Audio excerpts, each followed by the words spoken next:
Les investisseurs ont-ils fini par ressentir la joie des fêtes après que le sentiment économique allemand ZEW a atteint son plus haut sur 4 mois? Mon invité est Johan Stenzel, chef analyste de marché chez CMC Markets. Johan, l'indice du sentiment économique ZEW est apparu légèrement supérieur aux attentes à 16,1. La plus grande économie de l'Europe semble gagner de l'élan après les creux observés plus tôt dans l'année. Quels sont les principaux moteurs de cette accélération?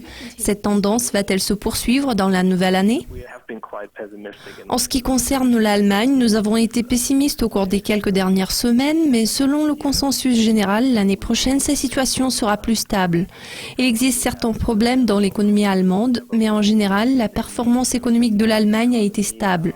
En allant de l'avant, une certaine stabilisation, voire une légère reprise, se profile à l'horizon de l'année 2016. La Banque centrale européenne a été très claire dans la déclaration de ses intentions pour l'année 2016. Il est fort probable que la Banque centrale va renforcer davantage sa politique monétaire expansionniste. La paire euro-dollar a déjà glissé à un niveau assez bas et il se peut qu'elle touche le fond d'ici quelques semaines. Donc, au début de 2016, l'euro-dollar est censé rester à un bas niveau, ce qui est positif pour l'économie allemande. À cela s'ajoute le fait que la crise que nous avons traversée n'a pas entravé la croissance en Allemagne. Going into 2016, we still have a low euro dollar, which is good for the German economy. And so that is together with the sense that the crisis we had in the past didn't really hamper growth in Germany. Les données sont relativement robustes en dépit de la crise des réfugiés, du scandale Volkswagen et des tensions géopolitiques qui créent de l'incertitude sur les marchés. L'Allemagne semble être à l'abri du pessimisme économique, mais comment y est-elle parvenue ? Pour ce qui est du pessimisme dans les médias concernant Volkswagen, il est vrai que le préjudice a été causé à la marque, mais si nous analysons les chiffres réels, ils n'ont pas été frappés aussi fort que les médias ne voulaient nous faire croire.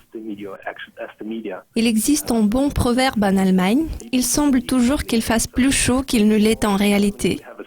Je suppose que c'est généralement ce qui nous attend en 2016. L'économie se porte bien, l'euro-dollar se situe très bas, ce qui joue en faveur de l'économie allemande qui est axée sur les exportations. Les effets du programme économique lancé depuis un an se font déjà ressentir. Ces effets sont également renforcés par la baisse des prix du pétrole, ce qui est positif.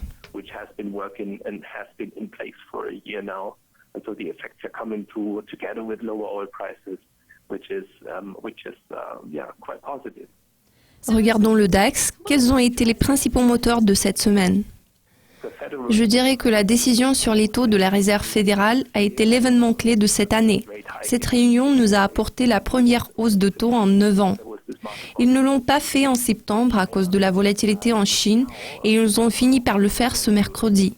Si nous analysons le positionnement des traders vis-à-vis des bons du Trésor américain, par exemple, nous pouvons voir que beaucoup de banques sont effectivement couvertes contre des taux plus élevés dans les obligations à 5 ans, ainsi qu'à plus long terme, notamment dans les obligations à 30 ans. En fait, elles sont couvertes contre les taux plus élevés et les rendements plus élevés sur le marché obligataire aux États-Unis. Donc, le marché a été tout à fait préparé à ce relèvement. Vous avez suivi les propos de Johan Stenzel de CMC Markets. Il a analysé les perspectives de l'économie allemande. C'est tout pour le moment, mais ne vous inquiétez pas, nous vous présenterons très bientôt de nouvelles mises à jour financières. Restez avec nous.